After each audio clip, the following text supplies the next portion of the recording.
కష్టాలు వచ్చాయని, బాధలు వచ్చినాయని, శ్రమలు వచ్చినాయని, నిందలు వచ్చినాయని, కృంగుదల వచ్చిందని దేవుని ఏమాత్రం మనం మధ్యలో విడిచిపెట్టకూడదు.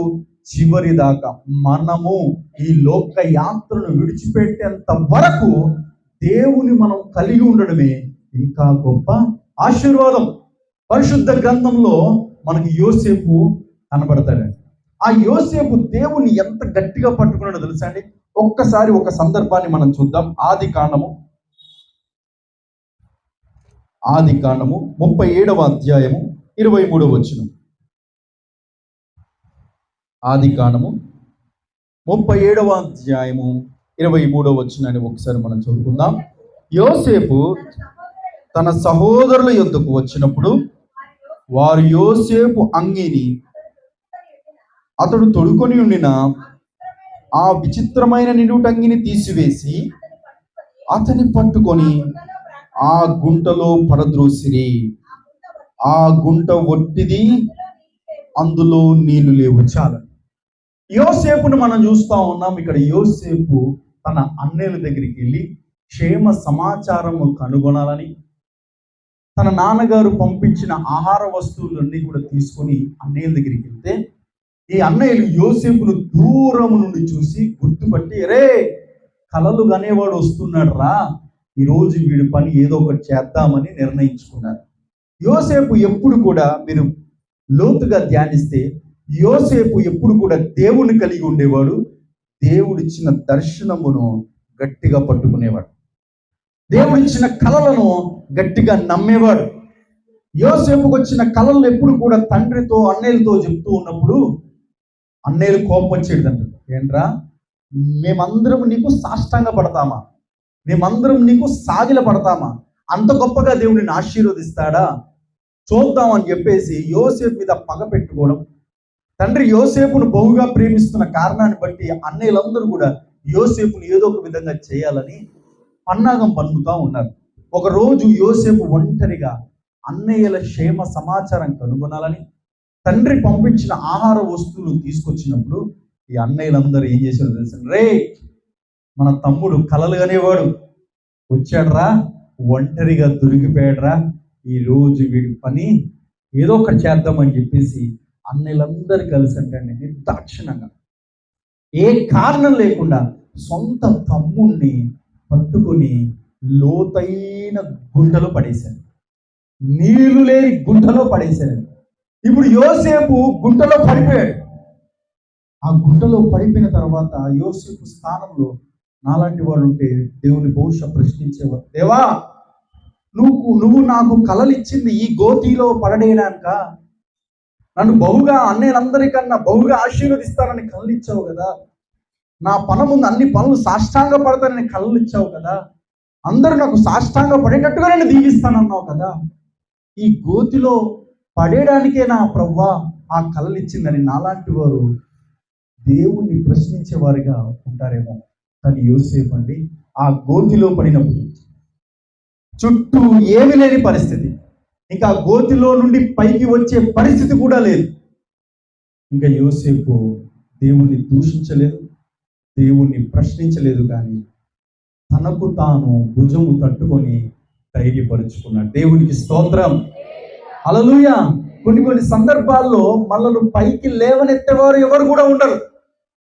మనల్ని తొక్కడానికే చూస్తారు, మనల్ని అణిచివేయడానికే చూస్తారు, కానీ మనల్ని పైకి లేవనెత్తేవారు ఎవరు కూడా ఉండరు. అలాంటి సమయంలో మనమే ప్రోత్సహించుకోవాలి. దావీదు భక్తుడు అంటాడు కదా, ప్రాణమా నీవేళ కృంగి ఉన్నావు, నా ప్రాణమా నీవేళ వేదన పడుచున్నావు, ధైర్యము తెచ్చుకొను అని దావీదు భక్తుడు అన్న ప్రకారము యోసేపు అంటే నా గోతిలో నుండి నిరుత్సాహపడలేదు, వేదన పడలేదు, కృంగిపోలేదు, కానీ నా దేవుడు నన్ను ఆశీర్వదిస్తానన్నాడు. ఆ ఆశీర్వదించే స్థలము ఇది మాత్రం కాదు అని బలంగా నమ్మాడండి. దేవునికి స్తోత్రం, హల్లెలూయా. దిగులు పడకు, వేదన పడకు, ప్రభువు తోడుండగా. దిగులు పడకు, వేదన పడకు, ప్రభువు తోడుండగా. ప్రాణమా ఎందుకే తొందర, ప్రాణమా ఎందుకే తొందర, దిగులు పడకు వేదన పడకు, ప్రభువు తోడుండగా. దిగులు పడకు వేదన పడకు, ప్రభువు తోడుండగా. ప్రాణమా ప్రాణమా ప్రాణమా ఎందుకే తొందర, ప్రాణమా ఎందుకే తొందర, దిగులు పడకు వేదన పడకు, ప్రభువు తోడుండగా. దిగులు పడకు వేదన పడకు, ప్రభువు తోడుండగా. ప్రాణమా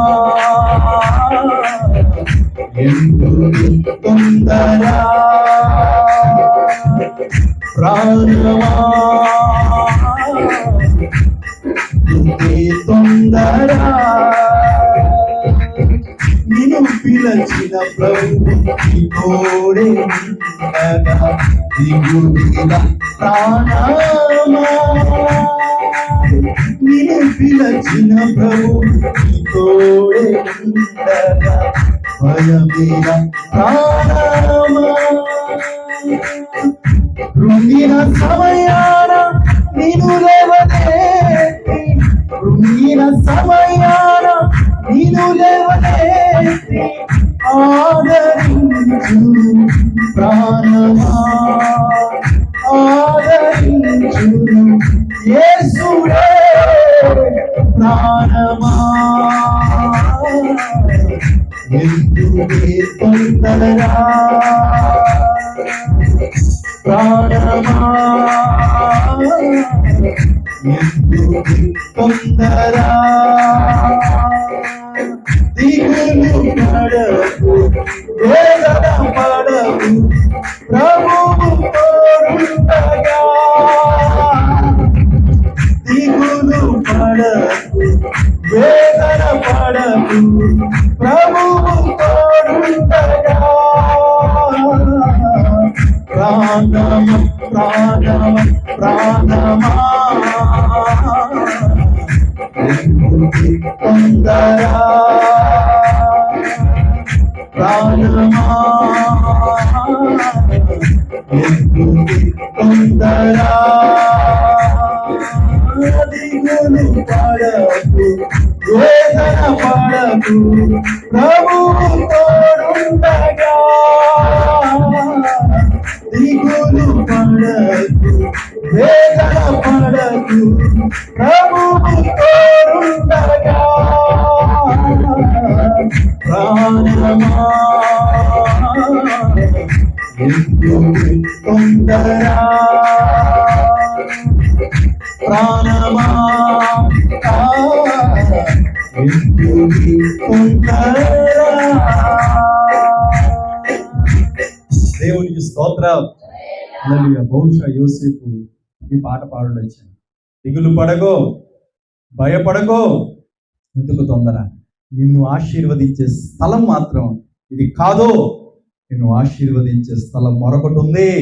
అంతవరకు ప్రాణమా దిగులు పడకు, ప్రాణమా వేదన పడకు, ప్రభువును బట్టి ధైర్యం తెచ్చుకో. దేవునికి స్తోత్రం. ఈ పాట రాసి పాడినటువంటి వ్యక్తి ఆశీర్వాదం గారని, వారు 3 రోజుల క్రితం ప్రభునందు నిద్రించారు. వారు ప్రభునందు నిద్రించిన తర్వాత ఈ పాట ఈ ఫేస్బుక్లో యూట్యూబ్లో పెట్టినప్పుడు అనేక మంది అండి ఆదరించబడ్డారు, అనేక మంది ధైర్యపరచబడ్డారు. కృంగిన వారు సహితం లేవనెత్తి ఆ యూట్యూబ్లో కామెంట్స్ పెడతా ఉన్నప్పుడు నేను చదువుతున్నప్పుడు ఈ పాట విన్న నేను కూడా చాలా ఆదరించబడ్డాను, చాలా బలపరచబడ్డాను. నిజమే, కొన్ని సార్లు సైతాను మనలను కృంగదీస్తుంది, సైతాను మనలను అణిచివేస్తుంది. ఇంకా ఇదే నీ జీవితం, ఇంకా నీ పని పతనం అయిపోయింది అనుకో పరిస్థితుల్లోనికి సైతాన్ని మనం తీసుకొచ్చినప్పుడు చుట్టూ ఉన్న పరిస్థితులను చూసి, చుట్టూ ఉన్న వ్యక్తులను చూసి, మనకున్న పరిస్థితులను చూసి, మనకున్న అనారోగ్య పరిస్థితులను చూసి ఇంక అయిపోయిందేమో అని అనుకుంటూ ఉంటాం. దేవుడు అప్పుడు అంటాడంట, అయిపోలేదో, ధైర్యం తెచ్చుకో, ఇది కాదు నీ పరిస్థితి, ఇంకా రానున్న దినాల్లో నేను గొప్పగా ఆశీర్వదిస్తాను, ధైర్యంగా నిలబడు అని దేవుడే మనల్ని ఆదరిస్తాడు. దేవునికి స్తోత్రం. యోసేపు నమ్మాడు, ఈ గోతి కాదు నన్ను ఆశీర్వదించే స్థలం, మరొకటి ఉన్నది అని ఎప్పుడైతే యోసేపు అలా బలంగా నమ్మాడో వెంటనే దేవుడు ఆ సహోదరులో ఉన్న ఒక యూదా మనసులో దేవుడు ప్రేరేపణ పెట్టి మరలా ఏ అన్నయ్యలైతే గోతిలో పడేశారో ఆ అన్నయ్యలే మరలా గోతిలో నుంచి తీసుకొని ఇష్మాయిలీలకు అమ్మేశారు. చరిత్ర సెలవిస్తుంది, ఆ అన్నయ్యలు ఆ నివసించిన ఆ ప్రాంతంలో అనేక గోతులు ఏంటండి, నీళ్లు లేని గోతులు అక్కడ చాలా ఉన్నాయి. కేవలం ఆ ఒక్క గోతి మాత్రమే కాదంట. కానీ దేవుడు ఏ గోతిలో యోసేపును పడేయడానికి అనుమతించాడో తెలుసండి, ఇష్మాయేలీలు మార్గంలో వెళ్తున్న సమీపంలో ఉన్న గోతిలోనే దేవుడు పడేయడానికి అనుమతించాడట. దేవునికి స్తోత్రం. దేవునికి బాగా తెలుసు, నా యోసేపును ఐగుప్తు దేశంలో ప్రధానమంత్రిగా చేసి బహుగా ఆశీర్వదిస్తాను. యోసేపు ఐగుప్తులోకి వెళ్ళాలి అని అంటే ఇష్మాయేలీలు ప్రయాణంలోనే వెళ్ళాలి, అది ఫ్రీ ప్రయాణం. కాబట్టి యోసేపు నేను ఆ ప్రయాణం ద్వారానే ఐగుప్తులో నేను చేరుస్తానని చెప్పి దేవుడు ఆ ప్రణాళిక ఏర్పాటు చేసి ఆ గోతిలో పడేయడానికి అనుమతించాడు. కొన్నిసార్లు దేవుణ్ణిలో ఉండి, దేవుణ్ణిలో ప్రార్థనలో ఆత్మీయతలో ఉండి కూడా కొన్ని కష్టాలు గుండా వెళ్తూ ఉంటాం, కొన్ని బాధలు గుండా వెళ్తూ ఉంటాం. ఆ కష్టాలు గుండా బాధలు గుండా వెళ్తున్నప్పుడు మనం నిరుత్సాహపడకూడదు, దిగులు చెందకూడదు. ఈ కష్టాల నుండే దేవుడు ఏదో ఒక ఉపాయమును, దేవుడు ఏదో ఒక గొప్ప కార్యమును చెయ్యబోతున్నాడు, అందుకోసమే ఈ కష్టము, ఈ బాధ అనేది నాకు అనుమతించాడు అనేటటువంటి విశ్వాసం మనం కలిగి ఉన్నప్పుడే దేవుని కార్యాలు మనం చూస్తాం. దేవునికి స్తోత్రం. యోసేపు నమ్మాడు, నన్ను దేవుడు మాత్రమే ఆశీర్వదిస్తాడు, ఎందుకంటే ఆ దేవుడు నాకు కలలు ఇచ్చాడు అని చెప్పి నమ్మాడు. కనుకనే దేవుని గట్టిగా పట్టుకున్నాడండి. జైల్లో వేసిన నిందలు వచ్చిన, బాధలు వచ్చిన, మరి ఎన్ని వచ్చినా సరే దేవుని గట్టిగా పట్టుకున్న పుణ్యానికి యోసేపుని దేవుడు ఐగుప్తు దేశంలో ప్రధానమంత్రిగా చేశాడు. దేవునికి స్తోత్రం. హల్లెలూయా. ఇది కోరుకున్నాడు ఎబ్బేజు. ఏమంటున్నాడంటే, దేవా, నిశ్చయముగా నీవు నన్ను ఆశీర్వదించాలి, నువ్వే నాయన నన్ను ఆశీర్వదించేది, నువ్వు కాకుండా మరెవరు కాదు నాయన అని ధైర్యంగా ఎబ్బేజు నమ్మాడు. కనుకని ఆ ప్రార్థన చేశాడు. ఈ రోజుల్లో చాలా మంది ఒక అపోహ కలిగి ఉంటున్నారు. ఏంటంటే, ఆ ఫలానా చోటికి వెళ్తే మేము ఆశీర్వదించబడతాం, ఫలానా ప్రాంతానికి వెళ్తే మేము ఆశీర్వదించబడతాం, లేకపోతే వాళ్ళు ఏదో ఇస్తున్నారంట అది మేము పుచ్చుకుంటే మేము బ్లెస్ అయిపోతాం, ఆశీర్వదించబడతాం అని చెప్పేసి ఈరోజు దేవుని నమ్మిన బిడ్డలు కూడా వాక్యాన్ని సరిగా తెలుసుకోకుండా అక్కడికి వెళ్తున్నారు, ఇక్కడికి వెళ్తున్నారు, ఎక్కడెక్కడెక్కడికో వెళ్తున్నారు, మేము ఆశీర్వదించబడిపోతామేమో అనేటువంటి అపోహ కలిగి ఉంటున్నారు. కానీ పరిశుద్ధ గ్రంథంలో ఆశీర్వాదం, ఒక వ్యక్తిని దేవుడు ఏ విధంగా ఆశీర్వదిస్తాడో, ఆశీర్వాదం ఎక్కడుంటుందో పరిశుద్ధ గ్రంథంలో దేవుడు లిఖింపజేశాడు. ఒక్కసారి ఆ పరిశుద్ధ గ్రంథంలో ఉన్న మాటను మీకు చూపించే ప్రయత్నం చేస్తున్నాను. సామెతల గ్రంథం 10వ అధ్యాయం 6వ వచనాన్ని ఒకసారి మీరు చూడండి. సామెతల గ్రంథం 10వ అధ్యాయం 6వ వచనం. సామెతల గ్రంథం, అందరూ ఒక్కసారి ఈ మాటను జాగ్రత్తగా చదివే ప్రయత్నం చేయండి. నీతిమంతుని తల మీదకి ఆశీర్వాదములు వచ్చును. దేవునికి స్తోత్రం. ఒకసారి అందరూ నాతో పాటు ఈ మాట చెప్తారా? నీతిమంతునికి తల మీదికి ఆశీర్వాదములు వచ్చును. దేవుడు పరిశుద్ధ గ్రంథంలో ఆదికాండం మొదలుకొని ప్రకటన గ్రంథం వరకు మీరు పలానా ప్రాంతానికి వెళ్తే ఆ ప్రాంతంలో మీకు ఆశీర్వాదం వచ్చును అని దేవుడు చెప్పలేదండి. పలానా చోటికి వెళ్తే అక్కడ మీకు ఆశీర్వాదం దొరుకుతుంది అని కూడా దేవుడు చెప్పలేదండి. రోజుల్లో వింతైన బోధలు కూడా వచ్చేస్తూ ఉన్నాయి. అరటి పండిస్తే అది ఆశీర్వాదం అని ఒక బోధ అంటున్నారు, అంజూర పండిస్తే అది ఆశీర్వాదం అని ఒక బోధ అంటున్నారు, బూడిద మీ తల మీద వేస్తే అది ఆశీర్వాదం అని కొంతమంది అంటూ ఉన్నారు.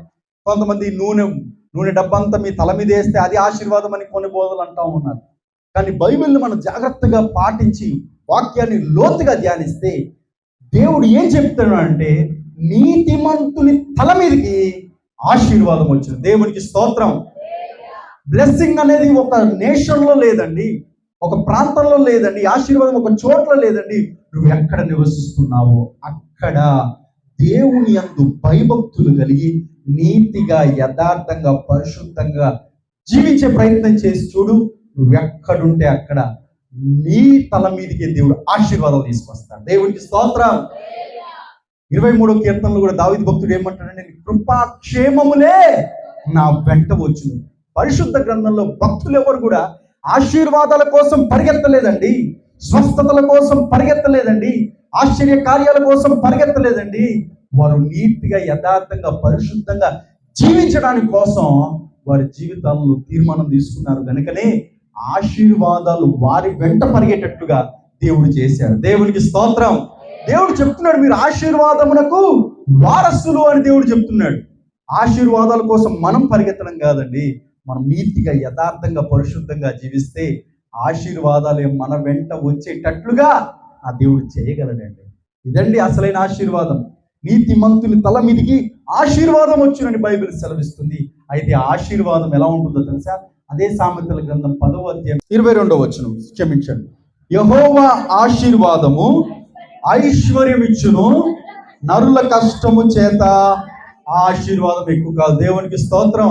నీతిమంతుని తల మీదకి ఆశీర్వాదం వచ్చునని దేవుడు ఏ విధంగా చెబుతున్నాడో, ఆశీర్వాదము యెహోవాయే ఇస్తాడు. నరుల కష్టము చేత ఆశీర్వాదం ఎక్కువ కాదు. చాలా మంది కష్టపడిపోయి సంపాదించి కూడబెట్టుకొని నా బిడ్డలు నేను ఆశ్చర్యవంతులుగా, ఆస్తిపరులుగా చేయాలనుకుంటా ఉంటాను. కానీ పిల్లల కోసం ధనమును ఇవన్నీ సమకూర్చడానికి ఎంతైతే ఆసక్తి చూపిస్తున్నారో, అంతకన్నా 1000 రెట్లు నా పిల్లలకు నా దేవుని కలిగి ఉండని నేర్పించాలి అని ఎప్పుడైతే నువ్వు తీర్మానం తీసుకుంటావో, దేవుడు నిన్ను కూడా అలాగే నీ బిడ్డలను కూడా ఆశీర్వదించడం మాత్రమే కాకుండా ఆ ఆశీర్వాదంతో వారిని ఐశ్వర్యవంతులు చేస్తాడు. దేవునికి స్తోత్రం. ఇదండి బైబిల్ గ్రంథం చెప్తున్న ఆశీర్వాదం. ఈ ఆశీర్వాదాన్ని కోరుకున్నాడు ఎబ్బేజు. ప్రభువా, నిశ్చయముగా నీవు నన్ను ఆశీర్వదించాలి. ఇదే మనం కూడా కోరుకున్నాం. దేవుడు మనల్ని ఆశీర్వదిస్తాడు, దేవుడు మనల్ని దీవిస్తాడు, దేవుడు మనల్ని ఆశీర్వాదపు వారసులుగా పిలిచాడు, అందులో సందేహం లేదు. అట్ ద సేమ్ టైం మనము కూడా చివరి వరకు దేవుని గట్టిగా పట్టుకొని ఉండాలి.